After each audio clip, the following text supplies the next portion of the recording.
കേന്ദ്രമന്ത്രി ജോർജ് കുര്യൻ തൃശ്ശൂരിൽ സ്നേഹയാത്ര നടത്തി. ബി.ജെ.പി. സംസ്ഥാന തലത്തിൽ നടത്തുന്ന സ്നേഹയാത്രയുടെ ഭാഗമായാണ് കേന്ദ്രമന്ത്രി തൃശ്ശൂരിൽ യാത്ര നടത്തിയത്. സംവിധായകൻ ഔസേപ്പച്ചന്റെ വസതിയിലാണ് കേന്ദ്രമന്ത്രി ആദ്യമെത്തിയത്.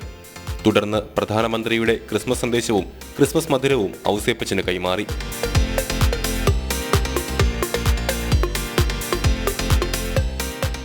തുടർന്ന് പത്മശ്രീ ജേതാവ് ശോശാമ്മ ഐപ്പിനെ വസതിയിലെത്തി സന്ദർശിച്ചു. ക്രിസ്മസ് കേക്ക് പത്മശ്രീ ശോശാമ്മ ഐപ്പിന് കൈമാറി.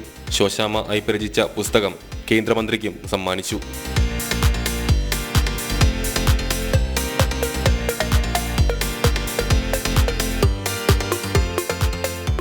വൈകിട്ടോടെ കേന്ദ്രമന്ത്രി പാലയൂർ തീർത്ഥാടന കേന്ദ്രത്തിലെത്തി. പള്ളിയിൽ പ്രാർത്ഥന നടത്തിയ ശേഷം വൈദികരുമായി കൂടിക്കാഴ്ച നടത്തി.